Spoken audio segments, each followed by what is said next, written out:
Welcome to this explainer. Listen, if you're a focused learner looking to finally take back your time and energy, you are absolutely in the right place. Today, we're looking at how to take a chaotic, reactive morning and completely transform it into a deliberate, Stoic-inspired framework for self-mastery. We all know that awful feeling, right? Dragging ourselves out of bed, instantly bombarded by the demands of the day. But what if your morning wasn't just something that happened to you? What if it was a space you completely commanded? Okay, let's dive right into this highly actionable morning playbook. We're going to break this down into 4 key phases. Number 1, the conscious awakening. 2, mastering the physical. 3, clearing the mental space. And 4, directing the trajectory. So phase 1 is the conscious awakening, protecting the morning's blank canvas.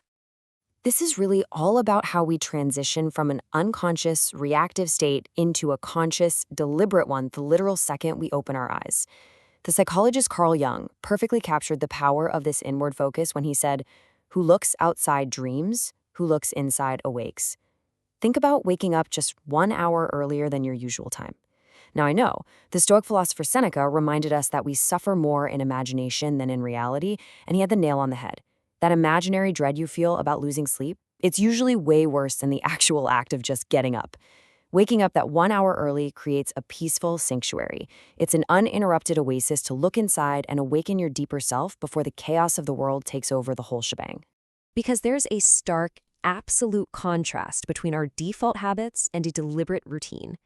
Think about the modern default. It's basically a reactive panic, right?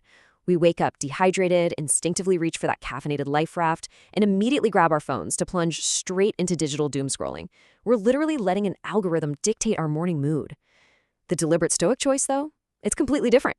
It's choosing to drink a tall glass of water to rehydrate the brain before any caffeine, and observing at least 30 minutes of total digital silence. It's about not handing over the control of your precious morning clarity to random updates and other people's emergencies. So, to quickly summarize our conscious awakening, wake up 1 hour earlier, drink water before coffee, and skip that phone scroll for 30 minutes. These habits prioritize your fundamental well-being over automatic impulses. They keep your inner peace totally safe from the external pressures that are constantly trying to invade your mental sanctuary. Moving on to phase 2, mastering the physical, snapping the body into reality. Once your mind is awake, we need to crank up the energy and assert control over our physical environment. These small daily disciplines, they forge a real deep sense of self-respect. Step 1, make the bed. It sounds small, but it signals to your brain that you're in charge and creates immediate momentum. Step 2 is morning movement. And look, it doesn't have to be some intense heavy workout. Just gentle movement, like stretching or a short walk, is enough to activate your life force and sync your sleeping body with your waking mind.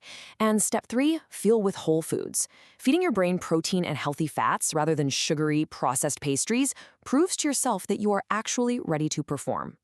Now, what's truly fascinating here is how we can biologically train ourselves for resilience. The source discusses the power of a cold shower. You know that moment you step into the cold water and your brain just screams at you to back out? By staying in, you are actively engaging neuroplasticity. You are literally shocking your mind awake and rewiring your nervous system to handle discomfort with way less panic and a whole lot more poise. Because the comfort zone, it breeds stagnation and weakness. The Stoics were absolutely obsessed with voluntary discomfort for exactly this reason. Just 30 seconds of icy water at the very end of your shower pulls you completely out of your mental fog. It forges mental fortitude, it sharpens your alertness, and gives you the courage to say, "I do hard things." Honestly, if you can face freezing water without flinching, you can for sure face the uncertainties of your day. As Carl Jung brilliantly observed, the body and the mind are deeply linked. The body is merely the visibility of the soul, the psyche. If you're physically dormant, well, your psyche might just be stuck too. By honoring your body with physical movement, clean fuel, and a quick burst of cold water, you achieve a true psychological alignment. You're proving to yourself, right there in the physical realm, that you're fully alive and prepared for whatever comes your way. All right, phase 3, clearing the mental space, mental hygiene and philosophical grounding. Because once the physical body is awake and primed, we absolutely need to ensure the mind is clear, focused, and steady. To achieve this kind of mental clarity, we look to 3 specific habits. First up, journaling your raw thoughts. Think of it as emptying a mental junk drawer onto paper before the day fills it all up again. Second, feed your mind with 10 pages of clean philosophical content or a really meaningful podcast. Give your brain substance instead of just noise. And third, just step outside for 5 minutes. Connect with nature, breathe some real air, and ground yourself far away from those harsh fluorescent lights and screens. Journaling is arguably the most powerful tool in this entire toolbox. Returning to Carl Jung for a second, he issued a pretty intense warning. Our unconscious mind will run our lives if we let it. Until you make the unconscious conscious, it will direct your life and you will call it fate. Journaling is exactly how you uncover those hidden patterns. It gives your inner world a voice so that unprocessed emotions, lingering worries, and buried fear stop silently running your day from the shadows. So the crucial point here is that journaling isn't just some artsy, feel-good trend. It's a hardcore strategic tool for leadership. Marcus Aurelius famously wrote his meditations as a private journal. He didn't write it to be published. He used it entirely to process his own immense challenges, keep his ego in check, and find the razor-sharp clarity he needed to govern the Roman Empire with total composure.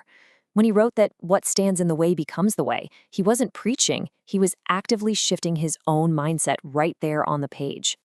And finally, our fourth phase, directing the trajectory, projecting that grounded energy outward. So, we've awakened consciously, we've mastered the physical body, and we've cleared the mental space. Now it's time to project that grounded energy outward into your daily goals. And when it comes to those goals, the magic number is 3. Not a massive list of 20 things that's just going to leave you exhausted and overwhelmed by noon, just 3 concrete, achievable tasks for the day. Defining 3 clear targets creates actual progress instead of aimless, reactive motion. It gives you the permission to actually finish something and build real momentum. But before tackling those 3 goals, the Stoics utilized an incredible practice called premeditatio malorum. It's a mental rehearsal where you briefly reflect on what could go wrong. Now, the goal here isn't to catastrophize or make yourself anxious. Actually, scratch that. It's the exact opposite. It's to prepare the mind. You are building a familiarity with adversity so that when setbacks inevitably happen, you aren't shaken at all. You just smoothly respond. So the habits for directing your trajectory look exactly like this. Set your 3 clear goals. Next, visualize success. The source actually notes how elite athletes like Michael Phelps used mental rehearsal daily, literally picturing every tiny movement of his swim. Doing this primes your biology to filter out distractions and expect a victory. Then, practice gratitude to ground yourself. And finally, find inner strength by holding on to a specific piece of wisdom. Let's look a little closer at gratitude because it's deeply, deeply biological. By default, our brain's survival instinct is basically wired to constantly scan for problems and focus on what's lacking. But deliberate gratitude actively disrupts that cycle. When you pause to just appreciate what you already have, neuroscience shows it actually lowers cortisol and increases dopamine. It physically reduces your stress and expands your perspective, proving to your brain that you don't need absolutely perfect conditions to remain grounded. Finally, to lock in that inner strength, reflect on a single piece of Stoic wisdom. Marcus Aurelius noted that the soul becomes dyed with the color of its thoughts. Holding just one powerful sentence in your mind as you start your day, it acts as emotional armor. It becomes a quiet force that guides you right back to your center, allowing you to respond to life's inevitable chaos with pure intention, rather than just flinching when things get tough. Which leaves us with the ultimate question as we wrap up this explainer.